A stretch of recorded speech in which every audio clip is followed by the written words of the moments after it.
आपका biotech channel में स्वागत है। जैसा कि बच्चों इसमें चल रहा है फैक्टर्स अफेक्टिंग फोटोसिंथेसिस और बहुत ही इंपॉर्टेंट टॉपिक है ये। और जैसा कि एक्सटर्नल फैक्टर चल रहा जो है, इसके पहले की वीडियो में हमने लाइट के बारे में आपको स्टडी कराई थी जो है वो, और कुछ पोर्शन टेम्परेचर का हुआ था जो है वो, और टेम्परेचर का शेष पोर्शन आपको हम इसके बारे में आज डिस्कस करेंगे।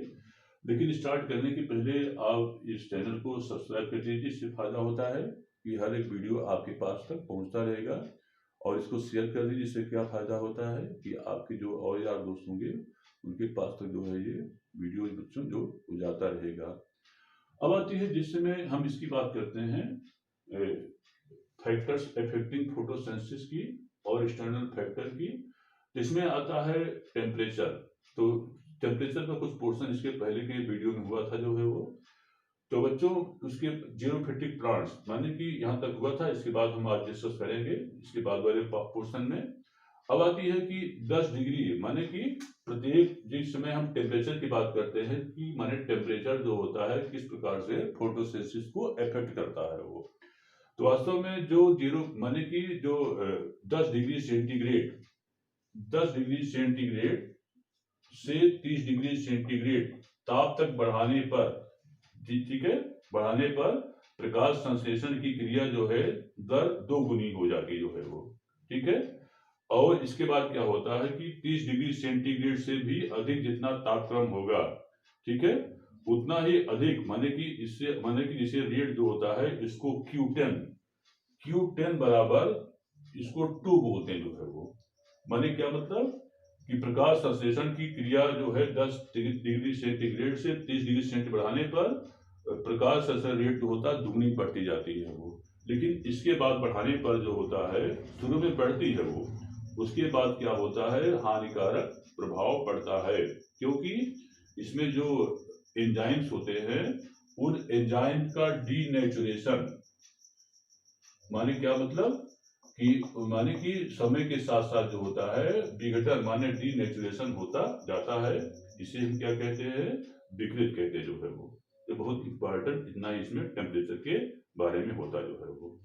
अब आती है कि नेक्स्ट होता है फैक्टर का carbon dioxide.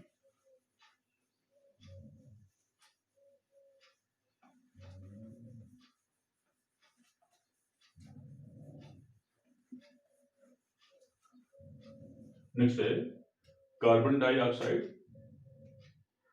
Number 3 carbon dioxide.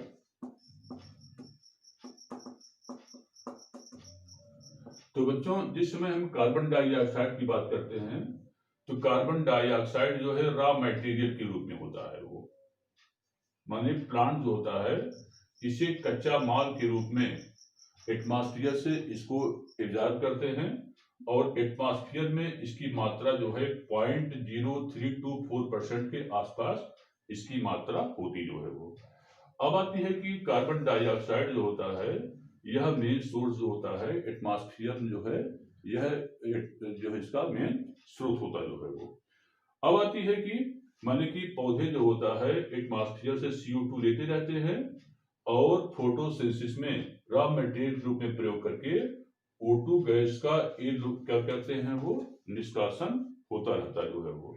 और एक साइकिल चलती है और उसको कहते हैं कि कार्बन साइकिल, ठीक है, उसको क्या कहते हैं कार्बन डाइऑक्साइड साइकिल कहलाता जो है वो। तो प्रकृति में ये चलता रहता है, और इससे क्या फायदा होता है कि कार्बन डाइऑक्साइड की पौधों की कमी नहीं हो पाती है वो।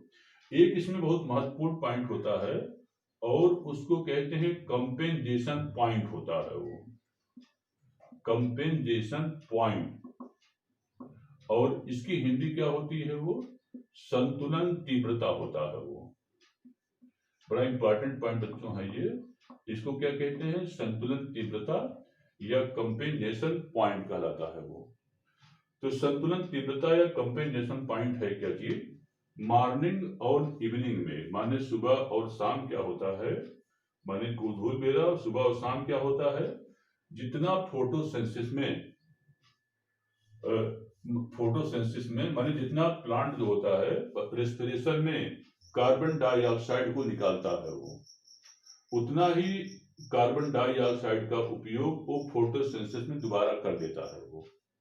ठीक है, तो that is known as the compensation point कहलाता है। वैसे नॉर्मली क्या होता है कि कार्बन डाइऑक्साइड जितना चाहिए उसको जो है वो फोटोसिंथेसिस में, वह रेस्पिरेशन में जितना निकालता है वो मतलब कि एटमॉस्फेयर से उसको और लेना पड़ता जो है वो, और इस कार्बन डाइऑक्साइड जो होता है एटमॉस्फेयर से लेता रहता है और उसकी भरपाई होती रहती है वो। लेकिन संतुलन तीव्रता में माने कंपेंसेशन पॉइंट में क्या होता है कि मॉर्निंग और इवनिंग होता है, जितना रेस्पिरेशन में प्लांट ने कार्बन डाइऑक्साइड को निकाला है वो उतना ही फोटोसिंथेसिस में यूटिलाइज कर लेता है वो। That is known as the compensation point, या इसकी हिंदी क्या होती है वो संतुलन तीव्रता कहलाता है, या इसको इंग्लिश में क्या कहते हैं कंपेंसेशन पॉइंट कहते हैं वो। तो अब आती है कि इसके अलावा कार्बन डाई जैसे ग्रीन स्रोत रेस्पिरेशन हो गया, इसके अलावा जो स्रोत कार्बन डाइऑक्साइड का हो गया, तो माने जिस समय ईंधन माने जब फ्यूल जलता है, ईंधन जलता है ऑयल, तो उसके ईंधन और ऑयल के जलने से क्या बोलते हैं कि पेट्रोल कोयले के जलने से भी कार्बन डाइऑक्साइड का जो होता है वो निष्कासन होता रहता जो है वो। तो ये रहा किसके बारे में, एक्सटर्नल फैक्टर का कार्बन डाइऑक्साइड होता है वो।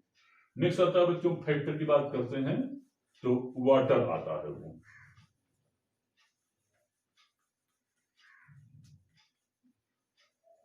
नेक्स्ट आता है वाटर, नंबर 4 वाटर।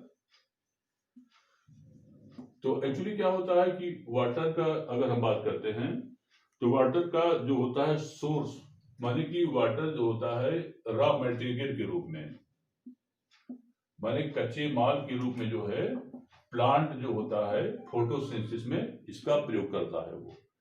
अब आती है कि वाटर हालांकि सॉइल में कई प्रकार के होते हैं, जैसे कि एक कहते हैं रन अवे वाटर होता है, जो कि जब बरसात होती है तो बरसात होने के बाद नाली द्वारा जो है समुद्र में पहुंच जाता है, तो नदियों द्वारा, और उस वाटर को प्लांट प्रयोग नहीं कर पाता है वो। तो माने वाटर हर कई प्रकार के होते हैं, लेकिन मेन जो होता है कैपिलरी वाटर, कैपिलरी वाटर या इसको कहते हैं केशिकात जल कहते हैं वो, और इसकी हिंदी क्या होती है केशिकात जल कहलाता जो है वो। तो केशिकात जल जो होता है, जो सॉइल पार्टिकल होते हैं, उसी सॉइल पार्टिकल के पूर्व में ये जल पाया जाता है, और इसी जल का प्लांट जो होता है सिर्फ प्रयोग कर पाता है वो। लेकिन ताजुब वाली बात ये होती है कि कितने परसेंट वाटर प्लांट जो होता है अपने मेटाबॉलिज्म में प्रयोग कर पाता है वो। तो मान लीजिए कि 100% जो है वाटर जो है सॉइल से ले रहा है ये, इसमें क्या होता है कि लगभग 99% वाटर को बाय द ट्रांसपिरेशन माने वाष्पोत्सर्जन द्वारा जो है वायुमंडल में इसका निष्कासन कर देता है वो। इसलिए जो होता है माने सिर्फ 1% जो वाटर बचता है उसी का प्लांट जो होता है फोटोसिंथेसिस में प्रयोग कर पाता है, बाकी 99% वाटर को क्या करता है ये ट्रांसपिरेशन द्वारा जो वायुमंडल में ये पहुंचा देता है वो। अब आती है कि ये जो होता है वाटर भी क्या जो कहा गया जो है वो, इसको जो होता है वो जल की कमी वाले स्थानों पर प्लांट जो होता है वो नहीं ग्रो कर पाते हैं वो। तो इतना बच्चों रहा किसके बारे में, ये रहा एक्सटर्नल फैक्टर के बारे में रहा जो है वो, एक्सटर्नल फैक्टर के बारे में रहा। अब नेक्स्ट आता है इंटरनल फैक्टर आता है वो। नेक्स्ट है इंटरनल फैक्टर, नंबर सेकंड होता है इंटरनल फैक्टर या आंतरिक कारक होता है वो।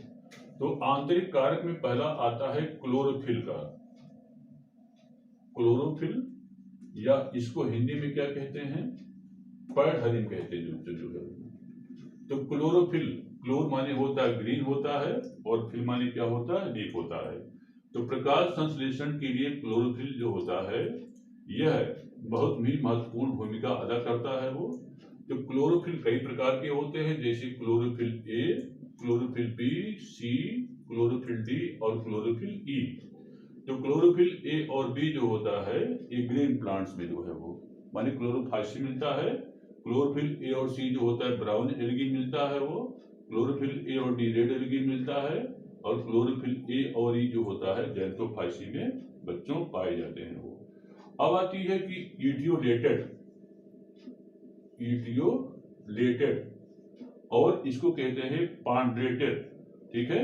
पांड्रेट माने इटियोलेटेड लीफ और क्लोरोफिल रहित पौधों में फोटोसिंथेसिस प्रोसेस जो होती है ये नहीं होता है वो, क्योंकि फोटोसिंथेसिस जो होता है वो फोटो मतलब कि प्रकाश संश्लेषण के लिए क्या होता है वो आवश्यक होता है जो है वो। अब आती है कि इसमें क्या होता है कि प्रकाश संश्लेषण में जो है वो क्या होता है, एक वो कहते हैं एसिमिलेटरी नंबर कहलाता है वो, एसिमिलेटरी नंबर, और उसको कहते हैं परिपाचन शक्ति कहलाता है वो।